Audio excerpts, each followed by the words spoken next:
Hello everyone, welcome to the CTV News on Calabash TV and on the Wave Radio 94.5. I am Lisa Joseph.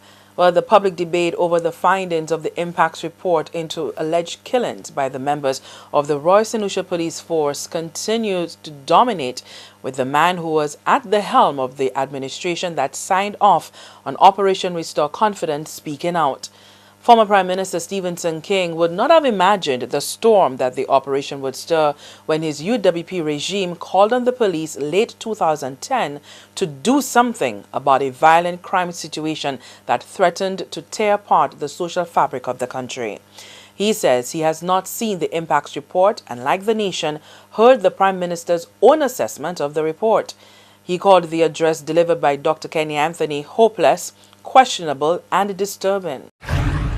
Disturbing to in the extent that there's some sweeping whether allegations or findings regarding police officers,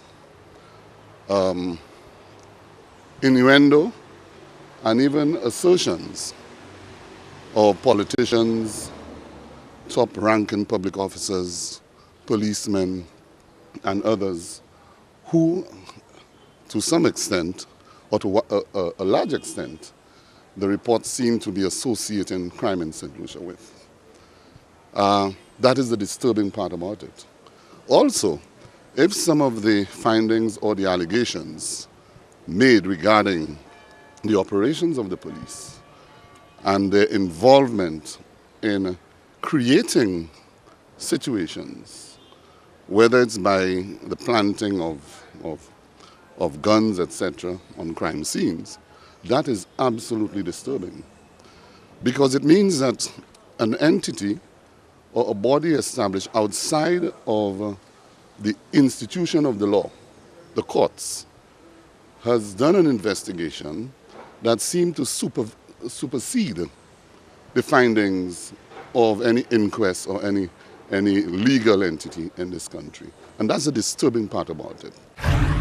Mr. King says the situation is hopeless for those who have been clamoring for justice. The loved ones of victims are now even more worried and confused. The report, he added, has raised far more questions than it has provided answers. Nonetheless, the former Prime Minister hopes that there is sufficient evidence being passed on to the Director of Public Prosecution to form the basis for her to act.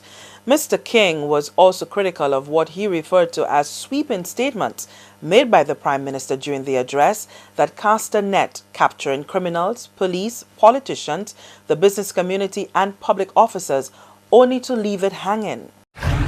If indeed there is evidence, if indeed that there's reason to undertake the necessary processes, that is undertaken speedily. Since it was under your watch, did you give any shoot-to-kill orders? How could I ever give a shoot-to-kill? This is absurd. No Prime Minister does that. No Prime Minister does that. The police, my conscience is very clear on everything. On finance, on administration of government, on the issue of the police. My conscience is clear. No Prime Minister gives any shoot-to-kill orders. What the Prime Minister gives is to appeal to the police to undertake the responsibility of law and order in the land. You cannot have a situation where there is total public disorder and that the police doesn't do what it has to do under the law. And every institution of government, the police, the Prime Minister, every minister, must operate within the framework of the law. It is the laws that govern this country, not men. Men administer the laws. And so no Prime Minister, in his true sense, should ever think that he can direct the police force. The police force must be appealed to operate and to institute the measures given to it within the law. Mr. King maintains that Operation Restore Confidence was a genuine effort in response to calls from the public for law and order to prevail in the land. It was intended, one, to provide intelligence, two, to provide surveillance, and to cooperate with the public to suppress crime. That was the intention of it. It was never intended. That objective Well, that is a police operation. You need to find that out from the police. You are the members of the public. You should be able to tell me whether it ever achieved its objective. What I'm saying is if police officers use a good initiative, and it was a police initiative, an operation presented and implemented by the police, if they use what I consider to be an excellent initiative, whether you call it Operations Restore Confidence, whether you call it a call for peace, anything you call it, the intention was for the police to take control of law and order and to bring a level of confidence to the people of this country. Former Prime Minister Stevenson King there. And the former minister in the UWP government, Richard Frederick, has questioned the veracity of the report, saying that it was furnished with information given to the investigators by persons who were emotionally charged who had relationships with the victims. Mr. Frederick, an attorney by profession, believes the avenue used to arrive at the findings has further tangled the matter. The credibility, the veracity of that testimony was not tested in a court of law. So anybody could have said anything to them.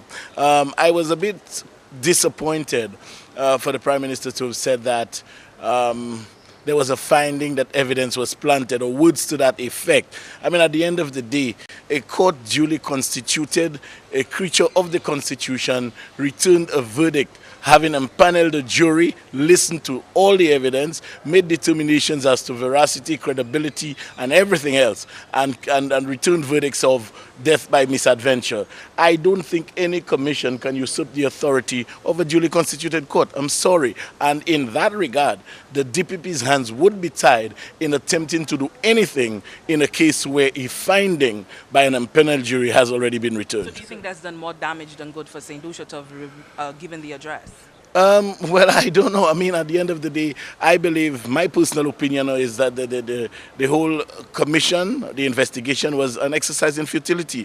I mean, at the end of the day, we have courts duly constituted of competent jurisdiction to make determinations of such a nature. And the courts will have evidence on oath. The person's credibility would be questioned. You can test the truthfulness of what they say through cross-examination. All of those things are done in a court of law. However, when commissioners just go on the street and persons just say, look, this happened, that happened, they planted this on my brother, or they planted that, or this one is corrupt, that one is corrupt. I mean, at the end of the day, how do you test that evidence for its veracity? And that is the question. Prime Minister Anthony, during his address, said the report indicated that the crime situation in St. Lucia is being facilitated by corrupt politicians and businessmen. I asked Mr. Frederick what he thought of the conclusion. What is the basis for such a finding, except utterances by persons who spoke out of emotion? I mean, if you can tell me that this businessman did this for a fact, then obviously the businessman's back would be against the wall. But to say something like that out of the blue because of what you were told on the streets, in my mind, it just lacks credibility, and it lacks everything that you can use to proceed in terms of laying out a case of criminal responsibility against anybody. Do you feel tarnished by this, that because you were part of the administration that quote-unquote sanctioned Operation Restore Confidence? Yeah, but Operation Restore Confidence, one must understand that the police were not given directives to go and kill anybody. I want to make that clear. Mr. King, I remember in his address, essentially saying that the criminals would be brought to justice. That's what he said. I mean, there was no, at least not in my presence, no instructions were given to any police officers to wipe out anybody. When a police officer is on a scene, he is judge, jury, and executioner.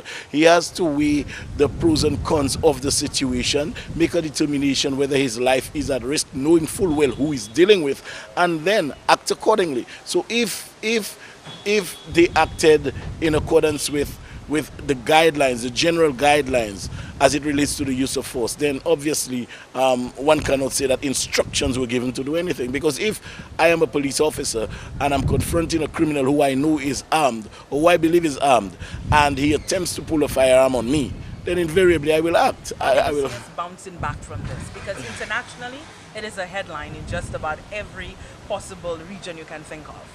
Well, I just believe that we should have gone about this in a different manner. The damage has been done.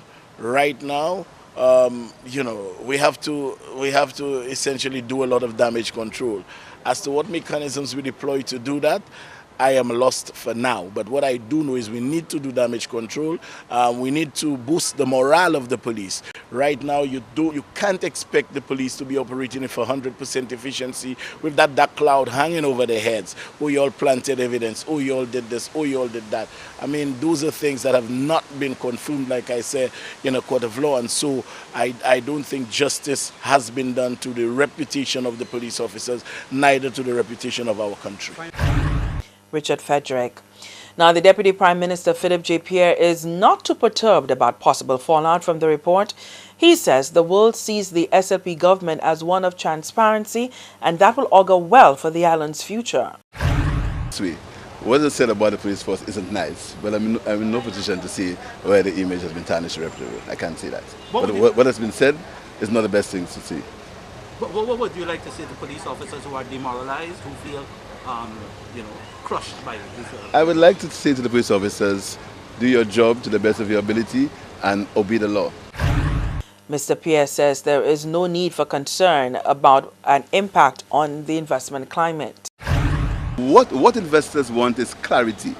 Investors want a government that is clear as to what their purpose is. And this government has shown that it's had an independent investigation. It was independent. There was absolutely no political interference. And the government is going to take the recommendations of the reports. So I think investors, it's a good day for St. Lucia. There's been no cover-up. There's been no hanky-panky, no ministers involved, and we're just ensuring that what has happened has happened. I think it's a good day for St. Lucia. What came out may not be very nice, but the clarity and the independence of the report is good for the country. But how does the government do moving forward with that same independent report? Well, as the Prime Minister said, the Prime Minister made it clear. And politicians facilitating crime. Well, the Prime Minister made it clear is the next steps. The Director of Public Prosecutions will be asked to look into the report and do what she has to do.